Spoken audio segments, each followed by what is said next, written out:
the stagecoach rattled into South Pass City, Wyoming on a blistering afternoon in July 1878, carrying a woman whose reputation had arrived 3 days before she did. Zelda Jamison stepped down onto the dusty street with her chin held high, despite the whispers that rippled through the crowd like wind through prairie grass. She wore a simple blue calico dress that had seen better days, and her dark hair was pulled back in a practical bun that revealed a face still young at 23, but marked by experiences that women twice her age might never know. The weight of judgment pressed against her shoulders as surely as the relentless Wyoming sun. But she had traveled too far to turn back now. She had come to South Pass City with nothing but a worn carpetbag and a letter from Mrs. Henderson, the proprietress of the boarding house who had promised her work as a seamstress. What Mrs. Henderson had not known when she wrote that letter was that Zelda had worked in a saloon back in Kansas City, serving drinks and singing on a small stage to rough men with rougher intentions. She had never sold herself, had kept that line sacred even when hunger clawed at her belly. But the distinction mattered little to those who believed that any woman who worked in such an establishment was irredeemably tainted.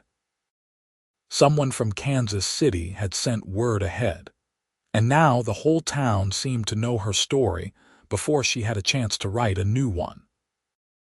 The boarding house stood at the end of Main Street, a 2-story structure with peeling white paint and a sagging porch that spoke of hard winters and harder times. Zelda made her way toward it, acutely aware of the eyes following her progress. A group of women in their Sunday best stood outside the general store, their conversation stopping abruptly as she passed. One of them, a sharp-featured woman with gray streaks in her blonde hair, made a sound of disgust that carried clearly across the street. Zelda kept walking, each step an act of defiance against the shame they wanted her to feel. Mrs. Henderson met her at the door with an expression that mixed pity with discomfort. She was a stout woman in her 50s with kind eyes that could not quite meet Zelda's now. "Miss Jamison," she said, her voice careful and measured, "I received some concerning information after I sent you that letter.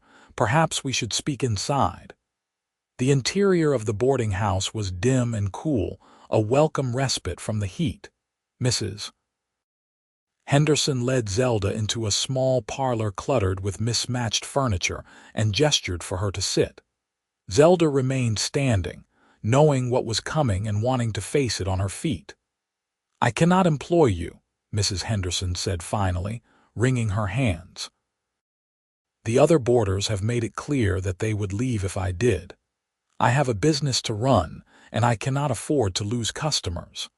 I am sorry, truly I am, but you must understand my position." Zelda felt the familiar hollow ache of rejection settle in her chest, but she nodded with as much grace as she could muster. "I understand. Thank you for your honesty, at least. There is a hotel on the other side of town that might have a room for tonight," Mrs. Henderson offered, her guilt evident in the way she twisted her apron between her fingers. "I would not recommend staying there long, but it is better than nothing." Zelda left the boarding house with her carpetbag feeling heavier than when she had arrived. The hotel Mrs. Henderson had mentioned was little more than a flophouse above a saloon, the kind of place that asked no questions and expected no respectability. The irony was not lost on her. She had left Kansas City to escape that life, only to find it waiting for her in Wyoming. She was halfway to the hotel when a commotion erupted near the livery stable. A horse, a magnificent black stallion, had broken free from its handler and was rearing and bucking in the middle of the street. People scattered, shouting warnings and scrambling for safety. The horse's eyes rolled white with terror, and its hooves struck sparks from the packed earth. Without thinking, Zelda dropped her carpetbag and moved toward the animal. Her father had been a horse trader before he died, and she had grown up around even the most temperamental beasts. She approached slowly, speaking in a low, steady voice that carried none of the fear that made others shriek and run. The horse's ears swiveled toward her, and she kept talking, kept moving in a careful arc that brought her closer without threatening. "Easy now, beautiful," she murmured. "Nobody here wants to hurt you. You are just scared, and that is all right. Being scared does not make you bad." The horse snorted and tossed its head, but the wild bucking had stopped. Zelda extended her hand, palm down, letting the animal catch her scent. She could feel the entire town watching, holding its collective breath, but she focused only on the horse. After a long moment, the stallion lowered its head and allowed her to touch its neck. She stroked the sweaty coat, still murmuring reassurances, and when she reached for the trailing reins, the horse let her take them without protest. A man stepped forward from the crowd, tall and lean with sun-weathered skin, and eyes the color of whiskey in lamplight.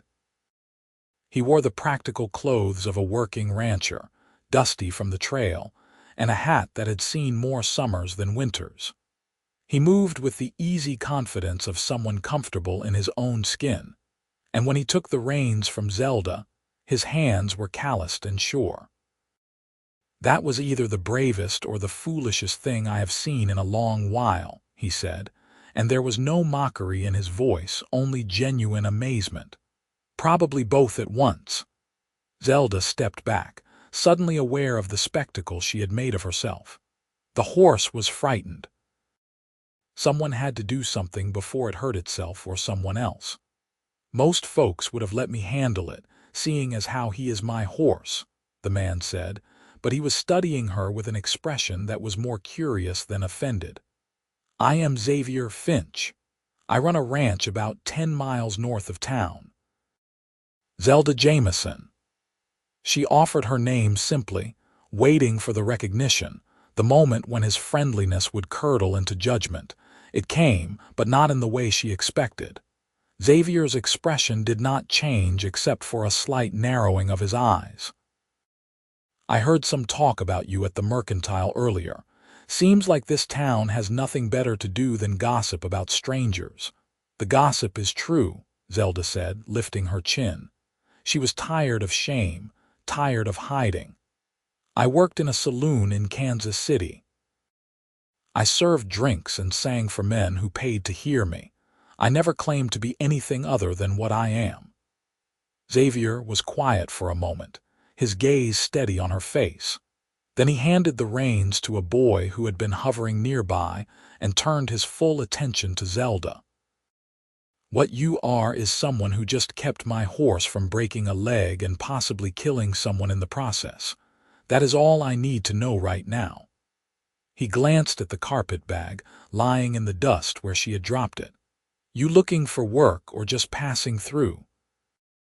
"I was supposed to work for Mrs. Henderson, but that opportunity has been rescinded."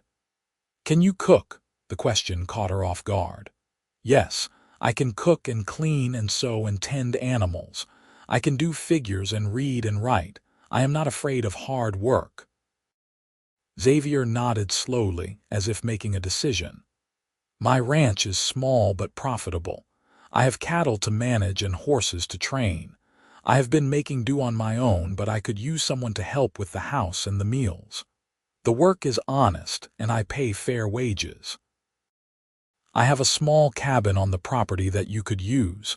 It is not much, but it is clean and private." Zelda stared at him, searching for the catch, the hidden condition that would make this offer into something ugly. "You would hire me, knowing what people say about me." "I would hire you because I need help and you need work. What happened in Kansas City is none of my business unless you want to make it so." Xavier's voice was matter-of-fact, without pity or prurience. "But I will tell you straight that if you take this job, you will face more judgment in town. People around here have long memories and short imaginations. Working for me would not change what they think of you." "What they think of me has already been decided," Zelda said. "At least at your ranch, I might have a chance to prove myself through my work." Xavier extended his hand and Zelda shook it. His grip was firm and warm, and for the first time since arriving in South Pass City, she felt something other than dread settle in her chest. It was not quite hope, not yet, but it was close enough to sustain her. They left town that same afternoon, Xavier on his black stallion, and Zelda riding a gentle mare from the livery. The ranch sprawled across a valley where the mountains rose like sentinels against the endless sky. The main house was a solid log structure with a stone chimney and windows that caught the late afternoon light. The cabin Xavier had mentioned sat a short distance away, half hidden by a stand of pine trees. It was indeed small, just one room with a fireplace and a loft, but it was clean and well maintained. "Take tonight to settle in," Xavier said as he helped her down from the mare. "I will show you around properly in the morning and we can work out the details of your duties." Zelda stood in the doorway of the cabin after he left, looking out at the mountains and the vast expanse of land that seemed to stretch forever. For the first time in months, she allowed herself to breathe deeply, to let go of the tension that had become her constant companion. Here, at least, she had a chance. It was more than she had dared to hope for when she stepped off that stagecoach. The days that followed fell into a rhythm that was both demanding and deeply satisfying. Zelda rose before dawn to prepare breakfast. Hearty meals of biscuits and gravy, eggs and bacon, strong coffee that could wake the dead.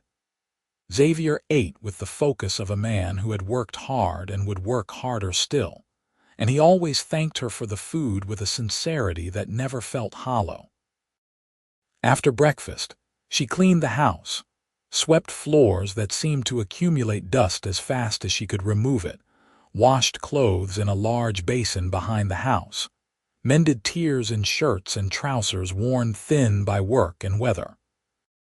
In the afternoons, when the heat was at its worst, she often helped Xavier with the horses. He was training a string of mustangs he had captured from the wild herd that roamed the hills, gentling them to saddle and bridle with a patience that surprised her. She watched how he worked, never using force when kindness would suffice, never losing his temper even when a particularly stubborn gelding threw him for the third time in an hour. "You have a gift with them," Zelda observed one day as Xavier coaxed a skittish mare to accept a saddle blanket. "My father taught me that horses are like people. They respond better to respect than to fear." He glanced at her over the mare's back. "You have the same gift. That business with the stallion in town was not luck. You knew exactly what you were doing." "My father was a horse trader. He believed that understanding an animal's nature was more important than breaking its spirit." "Sounds like a wise man." "He was. He died when I was 16, and everything fell apart after that." Zelda had not meant to offer that piece of her history, but it slipped out in the comfortable quiet of the corral. Xavier did not press her for more, just nodded and went back to his work. That was one of the things she appreciated most about him. He never pried, never demanded explanations for things she was not ready to share. In return, she respected his silences, the moments when he stood looking out at the mountains with an expression that suggested he was remembering something painful or lost. 3 weeks after Zelda arrived at the ranch, Xavier needed to go into town for supplies. She offered to go with him, both to help carry packages and to prove to herself that she was not going to hide from the judgment that awaited her there. Xavier looked at her for a long moment before nodding. "If you are sure, it will not be pleasant. I have survived worse than unpleasant." The trip to South Pass City was uneventful, the landscape rolling past in shades of gold and green under a sky so blue it hurt to look at. They talked about small things, the weather and the horses and the herd of antelope they spotted grazing in the distance. It was easy conversation, the kind that comes from spending time in someone's company without the need to fill every silence with words. The town was busier than it had been on the day Zelda arrived, a Saturday bringing ranchers and miners in from the surrounding area. Xavier tied the horses outside the general store and held the door open for Zelda. The interior was crowded and warm, smelling of leather and spice and sawdust. Conversations faltered as people noticed Zelda, the whispers starting up like a swarm of insects. Xavier seemed oblivious to the stares, moving through the store with the ease of someone who had been coming here for years. He greeted the shopkeeper by name, asked after his wife's health, discussed the quality of the new stock of flour. Zelda stayed close, selecting items from the list Xavier had given her, trying to ignore the weight of disapproval that pressed against her from all sides. It was the sharp-featured woman from her first day, the one who had made that sound of disgust, who finally broke the tense silence. "Mr. Finch, I am surprised to see you keeping such company. We all know what kind of woman she is." Xavier turned slowly, and there was something in his expression that made the entire store go quiet. "Mrs. Dalton, I am going to assume you are about to apologize for speaking about my employee in such a rude manner." Mrs. Dalton's face flushed with indignation. "Your employee? You have that woman living on your property. Have you no sense of decency?" "I have a sense of fairness, which seems to be in short supply around here." Xavier's voice was calm but edged with steel. "Miss Jamison works harder than any hand I have ever hired. She is honest, skilled, and respectful. If you or anyone else has a problem with her past, that is your concern, not mine." "She worked in a saloon," Mrs. Dalton hissed, as if the words themselves were poison. "She consorted with gamblers and drunkards and worse. That kind of stain does not wash off." Zelda felt her face burn with shame and anger, but before she could speak, Xavier stepped closer to Mrs. Dalton. His voice dropped lower, but everyone in the store was straining to hear. "Zelda worked in a saloon because she needed to survive after her father died and left her with nothing. She served drinks and sang, and from what I understand, she did so with more dignity than most would manage in those circumstances. She never sold herself, never compromised the things that mattered most to her. If anything, her past shows exactly the kind of strength and character this town claims to value." "You cannot be serious," Mrs. Dalton sputtered. "Her reputation is ruined. She is ruined." "The only thing ruined here is your manners," Xavier said flatly. "Zelda has done nothing to you or to anyone else in this town. She came here looking for a fresh start, and instead of offering Christian charity, you all decided to condemn her without knowing a single thing about who she really is." He looked around the store, his gaze touching on each person watching. "Her past made her who she is, and from where I stand, that is someone worth knowing. That is someone worth defending." The silence that followed was absolute. Mrs. Dalton opened and closed her mouth like a fish gasping on dry land, but no words came out. Xavier returned to his shopping as if nothing had happened, gathering the last of the items on his list and bringing them to the counter. The shopkeeper, a balding man with nervous eyes, tallied the purchases with shaking hands. Outside, Zelda waited until they had loaded the supplies into the wagon before speaking. Her voice was thick with emotion she could not quite name. "You did not have to do that. You did not have to defend me." Xavier climbed into the wagon seat and took up the reins. "Yes, I did, because what I said in there was true. Your past does not define you, Zelda. How you carry yourself, how you treat others, the work you do, that is what matters. And from everything I have seen, you are one of the finest people I have ever met." Tears pricked at Zelda's eyes, hot and unexpected. She had spent so long being judged, being found wanting, that she had almost forgotten what it felt like to be seen as something other than her mistakes. "Why do you believe in me when no one else does?" "Because I pay attention," Xavier said simply. "I see how you gentle the horses, how you never take the easy way when the right way is harder, how you sing while you work when you think no one is listening. I see you, Zelda. Not the stories people tell, but the real you. And what I see is someone extraordinary." The ride back to the ranch was quiet, but it was a different kind of quiet now, charged with something neither of them had words for yet. Zelda felt as if something had shifted, some invisible boundary had been crossed. Xavier had stood up for her in a way no one else ever had, and in doing so, he had given her something more precious than gold. He had given her back her dignity. That night, Zelda could not sleep. She lay in the loft of her cabin, staring at the shadows the moonlight cast through the window, replaying Xavier's words over and over in her mind. "Your past made you who you are, and that is someone worth knowing." She had been carrying her shame like a stone around her neck for so long that she had forgotten what it felt like to stand straight under the open sky. The next morning, she found Xavier in the barn, repairing a broken bridle by lamplight. He looked up when she entered, and something in his expression told her he had not slept much either.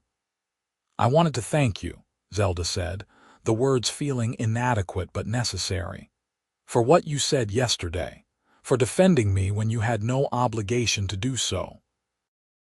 Xavier set down the bridle and stood, brushing dust from his trousers. "Zelda, I did not defend you out of obligation.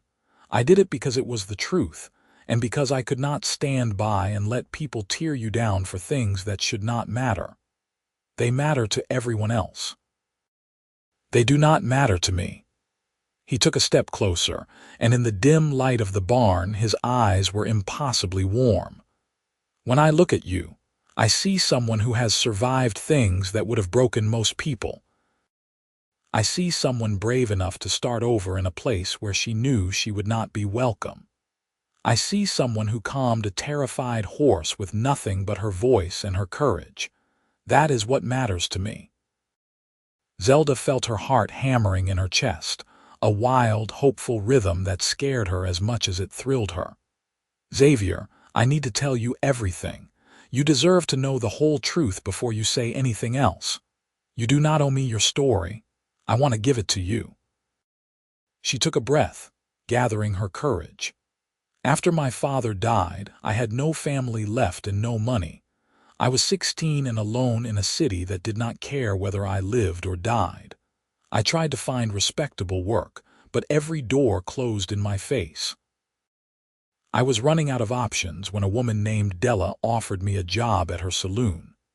She said I could serve drinks and sing, and that if I was smart and careful, I could save enough money to build a real life for myself."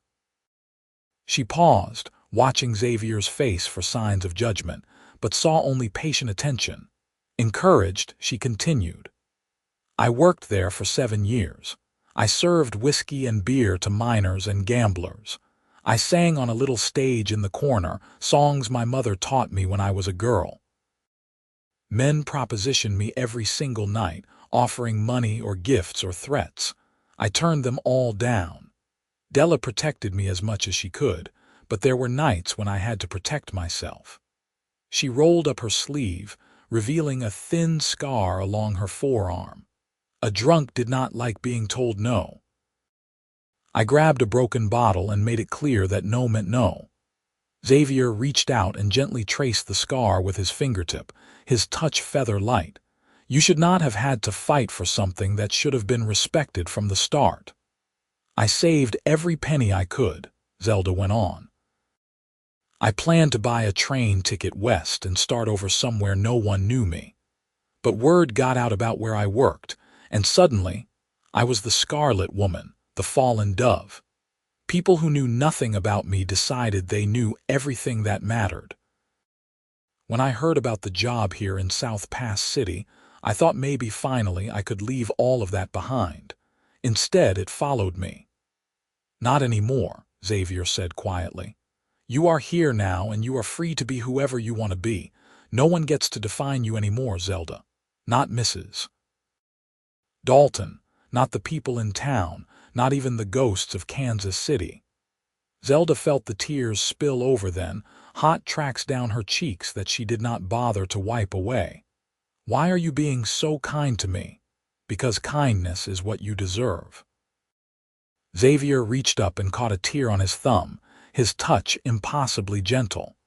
And because somewhere along the way, I stopped seeing you as just an employee and started seeing you as something much more important. What do you see? The question was barely a whisper. I see the woman I am falling in love with. The words hung in the air between them, precious and fragile. Zelda searched Xavier's face, looking for doubt or hesitation, but found only honesty. He meant it. This man, this good and decent man, was falling in love with her despite everything, or perhaps because of everything.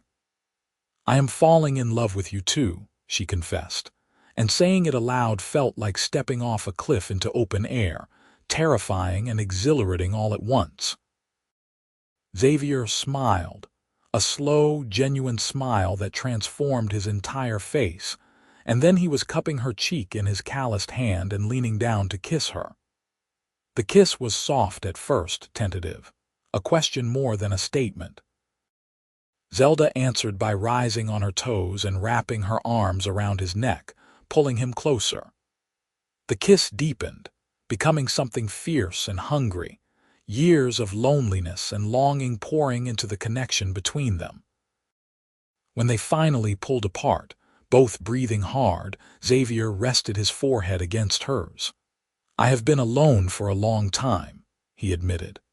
After my wife died 5 years ago, I thought I would never feel this way again. But then you showed up and turned everything upside down. You were married. Zelda had not known, but it made sense. The house was well kept in a way that suggested a woman's touch had once graced it. Her name was Mary. She died in childbirth, and the baby did not survive either. Xavier's voice was rough with old pain. I blamed myself for a long time, thought that if I had gotten the doctor faster or done something different, they might have lived. It took me years to accept that some things are beyond our control. I am so sorry. Zelda understood loss, understood the way it could hollow you out and leave you echoing with emptiness. I am telling you this because I want you to know that I understand what it means to have a past that shapes you. Mary will always be a part of who I am, just like Kansas City will always be a part of you.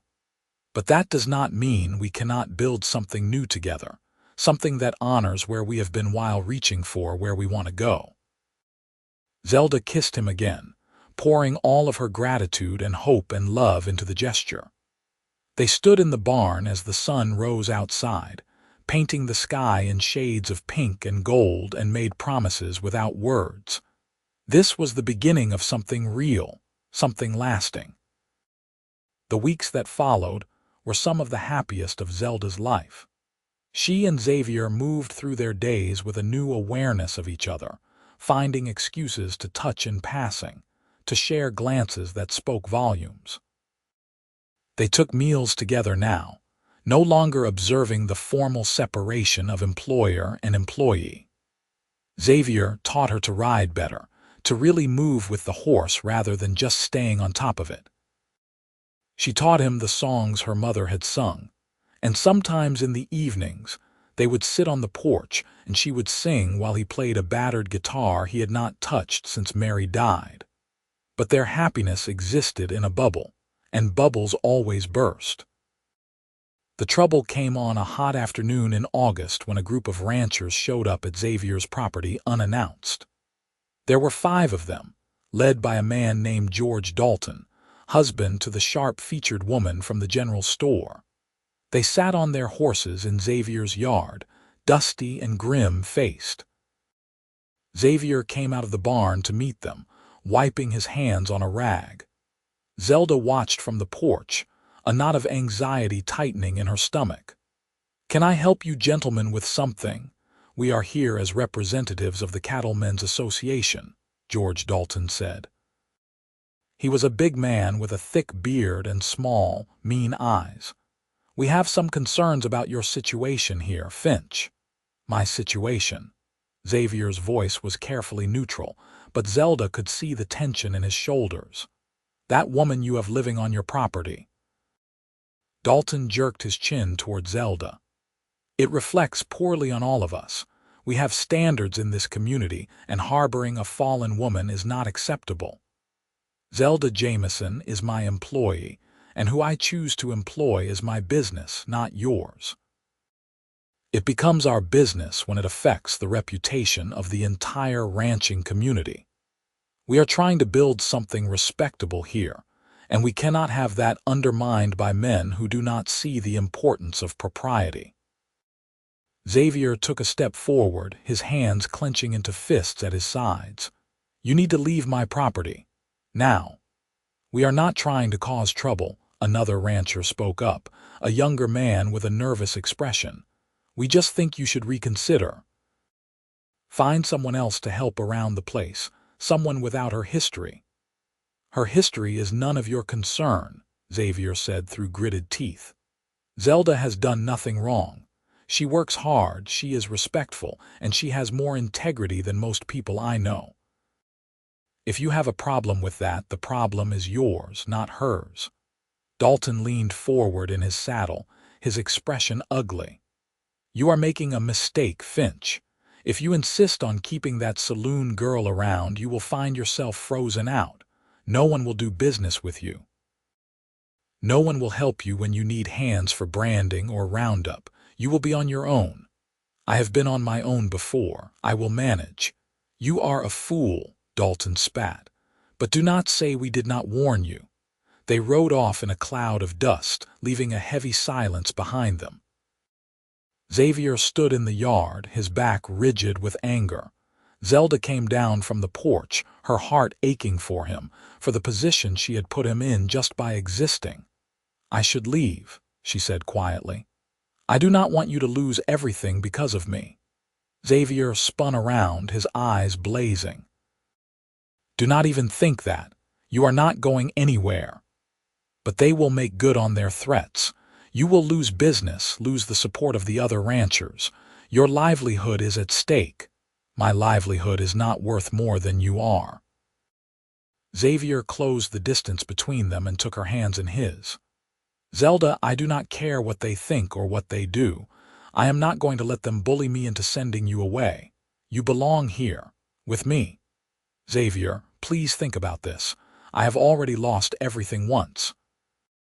I can survive it again. But you have built a life here, a good life. I cannot bear to watch it be destroyed because of me. Then do not watch it be destroyed. Watch it be transformed." He pulled her close, his arms wrapping around her like a shield against the world. "We will face this together. Whatever comes, we will handle it as a team. I love you, Zelda. I am not going to let you go, not for them, not for anyone." Zelda buried her face in his chest, breathing in the scent of him, leather and hay and sunshine.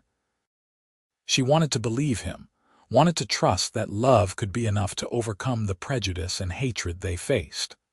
But she had learned the hard way that the world was rarely kind to people like her, people who had made choices others deemed unforgivable.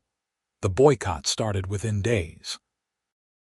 When Xavier tried to sell a string of horses to a buyer in town, the man suddenly found reasons to back out of the deal. The general store began charging Xavier higher prices, claiming supply issues. When Xavier needed extra hands for moving cattle to higher pasture, not a single person responded to his inquiries. It was as if he had been erased from the community, made invisible by association with Zelda. Through it all, Xavier never wavered. He worked longer hours, doing the job of 3 men, refusing to acknowledge defeat. Zelda helped in every way she could, pushing herself to exhaustion each day. They became a unit, perfectly synchronized in their efforts to keep the ranch running despite the obstacles thrown in their path. But the isolation wore on them both. Weeks passed without seeing another soul except when they made the increasingly rare trips to town for supplies. The silence of the ranch, once peaceful, began to feel oppressive. Zelda watched Xavier grow thinner, saw the lines deepen around his eyes, and felt the weight of guilt settle ever heavier on her shoulders. One evening in late September, as they sat on the porch watching the sun set behind the mountains, Zelda finally spoke the words that had been building inside her. "I need to tell you something, and I need you to really hear me." Xavier looked at her, concern flickering in his eyes. "What is it?" "I love you more than I have ever loved anyone. You have given me hope when I thought I had none left. You have defended me and supported me and made me believe that I could be more than my past." She took a shaky breath. "But I cannot watch you destroy yourself for me. This boycott is killing you, killing the ranch, and it is all because of me. Zelda, we have been through this. I am not giving up on us.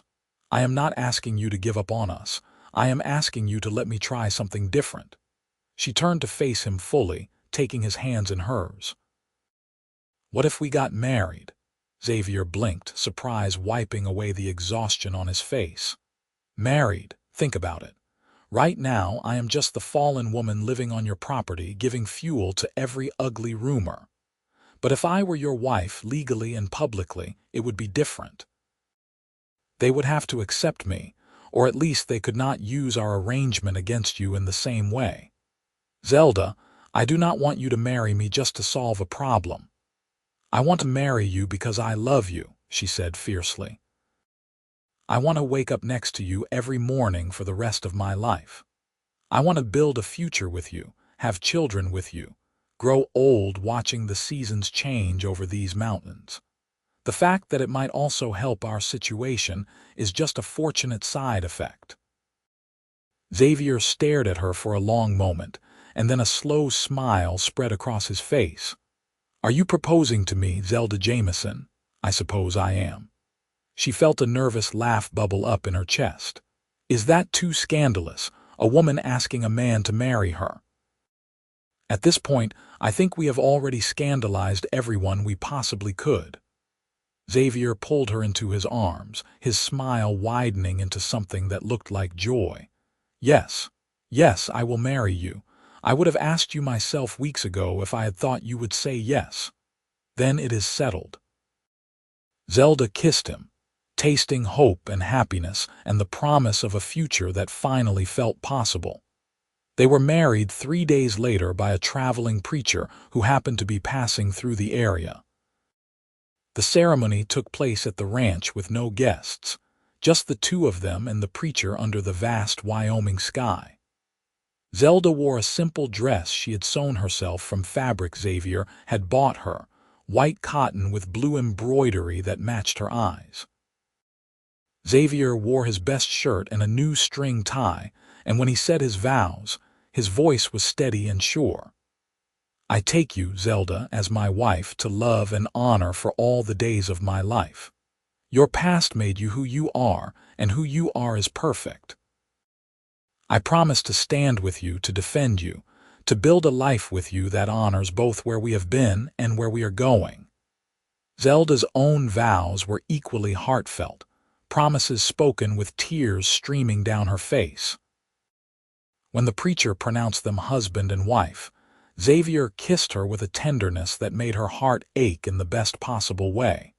The change was not immediate, but it was perceptible. When Xavier introduced Zelda as his wife rather than his employee, the town's attitude began to shift. It was not acceptance, not yet, but it was a grudging acknowledgement that she was now a permanent part of the community. A few people, including the nervous young rancher who had come with Dalton, began speaking to Xavier again. Business slowly started to return. Mrs. Dalton, predictably, was horrified. She made her feelings known in every venue available to her, from the church social to the general store. but even her influence was limited when faced with the reality of a legal marriage.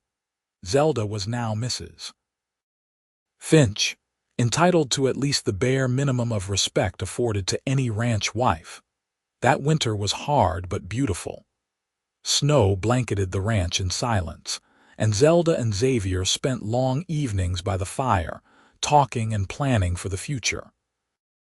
They moved Zelda's few belongings from the cabin into the main house, and she made it her own in small ways, adding curtains to the windows, placing wildflowers in jars on the table when the spring came, hanging the battered guitar on the wall where Xavier could reach it easily. In March, Zelda discovered she was pregnant. The news filled her with joy and terror in equal measure. She thought of Xavier's first wife, of Mary who had died bringing new life into the world, and she understood his fear when she told him. "We will get the doctor," Xavier said immediately, his face pale. "We will make sure you have every possible care." "I will be fine," Zelda assured him, though her own fear was a living thing inside her chest. "Women have babies every day and survive just fine." Mary said that too. Zelda took his face in her hands, making him meet her eyes. "I am not Mary. My story is not her story. We cannot live our lives in fear of what might happen." Xavier nodded, but she could see the worry that haunted him through the months that followed. He was impossibly protective, trying to keep her from any strenuous work, hovering whenever she so much as climbed the porch steps. Zelda tolerated it because she understood it came from love, but she also insisted on maintaining her independence. She continued to help around the ranch as much as her growing belly allowed, refusing to be treated like fragile glass. Summer arrived in a blaze of heat and light, and with it came an unexpected visitor. Mrs. Henderson from the boarding house appeared at the ranch one afternoon, looking nervous and determined in equal measure. Zelda invited her in, offering tea and cookies, wondering what had prompted this visit. "I came to apologize," Mrs. Henderson said without preamble. "I should have given you a chance when you first arrived. I should have stood up for you instead of worrying about what other people would think. I let fear rule my decisions and I wronged you." Zelda was quiet for a moment, absorbing the unexpected apology. "Thank you for saying that. It means more than you might think." "I heard you were expecting," Mrs. Henderson continued, glancing at Zelda's rounded belly. "I wanted to offer my services as a midwife. I have delivered dozens of babies over the years, and I am good at what I do. I know Mr. Finch is worried after what happened to his first wife, and I thought perhaps having someone experienced might ease both your minds." Zelda felt tears prick at her eyes. This small act of kindness, coming from someone who had initially rejected her, felt like a crack in the wall of judgment that had surrounded her for so long. "We would be grateful for your help." The baby came on a cool October evening, arriving with the first snow of the season. The labor was long and difficult, and there were moments when Zelda understood exactly why Xavier had been so afraid. But Mrs. Henderson was skilled and calm, and Xavier never left her side, holding her hand and murmuring encouragements even when she screamed and cursed him for getting her into this situation. When the baby finally emerged, red-faced and squalling, Mrs. Henderson laid the tiny body on Zelda's chest with a smile. "You have a son, Mrs. Finch, a strong, healthy boy." Zelda looked down at the baby, at the impossibly small fingers and the shock of dark hair, and felt her heart expand to accommodate a love she had not known was possible. Xavier was crying openly, his hand trembling as he reached out to touch his son's head. "We did it," he whispered. "You did it." "We did it together," Zelda corrected, exhausted but elated. They named the boy James after Zelda's father, and he became the center of their world. Xavier was an attentive father, surprising himself with how naturally the role came to him. He would walk the floor with James when the baby was fussy, singing the songs Zelda had taught him in a slightly off-key voice that never failed to make James stop crying and listen. As the years passed, the ranch prospered. The boycott had faded into memory, though there were still people in town who looked at Zelda with disapproval. But there were also those who had come to accept her, who greeted her by name and asked after her family. She would never be fully embraced by everyone, but she had carved out a place for herself through sheer persistence and the undeniable evidence of her good character. 2 years after James was born, Zelda had a daughter they named Rose. She was a beautiful baby with Xavier's whiskey-colored eyes and Zelda's dark hair, and she completed their family in a way that felt perfect. The house that had once been silent and empty now rang with the sounds of children laughing, dogs barking, and the daily rhythm of a life fully lived. On their 5th wedding anniversary, Xavier took Zelda up into the mountains, just the two of them, leaving the children with Mrs. Henderson, who had become a trusted friend. They rode to a meadow filled with wildflowers, a place Xavier had discovered years ago and never shown anyone else. "I wanted to bring you here," he said as they dismounted, "to show you something beautiful, something untouched by all the ugliness we have had to fight against." Zelda turned in a slow circle, taking in the riot of colors, the way the flowers swayed in the breeze like dancers. "It is perfect." "You are perfect," Xavier said, pulling her close. "Your past made you strong and brave and compassionate. It made you someone who knows how to fight for what matters. It made you the woman I love with everything I am." Zelda kissed him, there in the meadow full of wildflowers, and thought about how far she had come from that dusty street in South Pass City. She had been shamed and judged, rejected and condemned. But she had also been loved and defended and cherished. She had found a man who saw beyond the surface to the truth underneath, who valued her for who she was rather than what she had been. "I love you," she whispered against his lips. "Thank you for seeing me when no one else would." "I will always see you," Xavier promised, "for exactly who you are, in all your complicated, beautiful, perfect glory." They stood together in the meadow as the sun began its descent toward the horizon, two people who had found each other against all odds. The past would always be part of their story, but it no longer defined them. They had built something new, something lasting, something worth fighting for. Years later, when James and Rose were grown with families of their own, Zelda and Xavier would still ride up to that meadow every anniversary. They would sit among the wildflowers and remember the journey that had brought them together, the obstacles they had overcome, the love that had sustained them through every challenge. And they would be grateful, not just for the happiness they had found, but for everything that had come before it.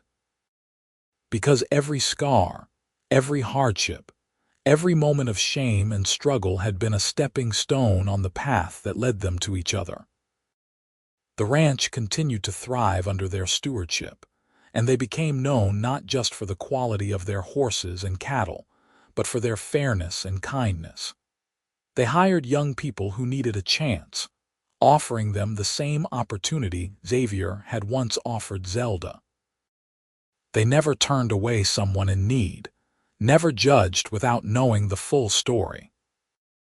In the autumn of their lives, when their hair had gone silver and their hands were gnarled with arthritis, Zelda and Xavier would sit on the porch of the house they had built together and watch the sun set behind the mountains.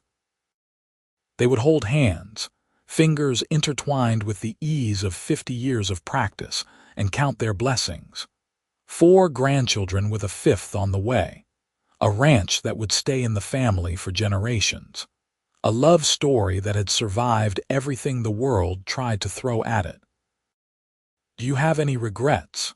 Zelda asked one evening, her voice made thin by age but still strong in spirit. Xavier turned to look at her, his eyes still the same whiskey color that had captured her heart all those years ago. Not a single one. You gave me a life worth living, Zelda. You gave me purpose and joy and a family I never thought I would have again. Every day with you has been a gift. Even the hard days, especially the hard days, they taught us what we were made of. He lifted her hand to his lips and kissed her knuckles gently. Your past made you who you are, and who you are is the great love of my life. Zelda smiled, that same smile she had first given him in the barn so many years ago when he had told her she was worth defending. And you are mine. Thank you for being brave enough to see past what everyone else saw. Thank you for loving me when I had forgotten how to love myself. As the stars began to appear in the darkening sky, they sat together in comfortable silence, two souls who had found their home in each other. The world had tried to tell them that Zelda's past made her unworthy of love, unworthy of respect, unworthy of a future. But Xavier had known better. He had seen the truth that others missed, that the past was not a stain to be scrubbed away but a foundation to be built upon. Their story became legend in South Pass City, passed down through generations as an example of love triumphant over prejudice.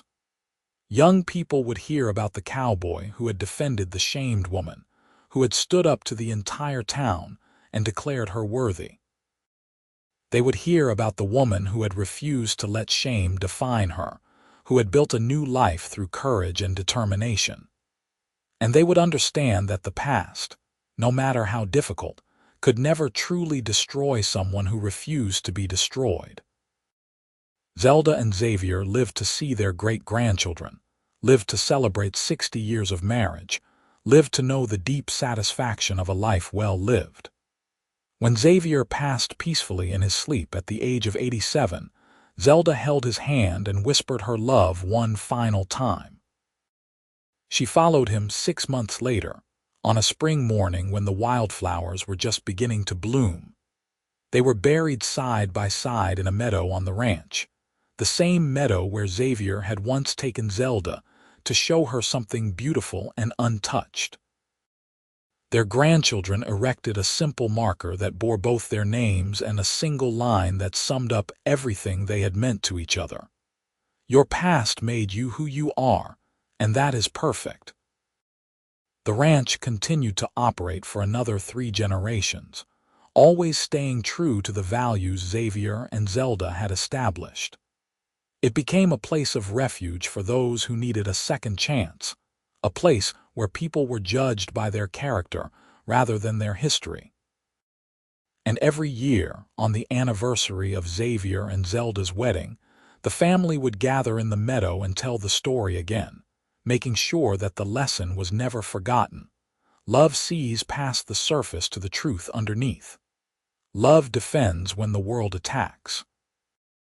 Love builds when others try to tear down.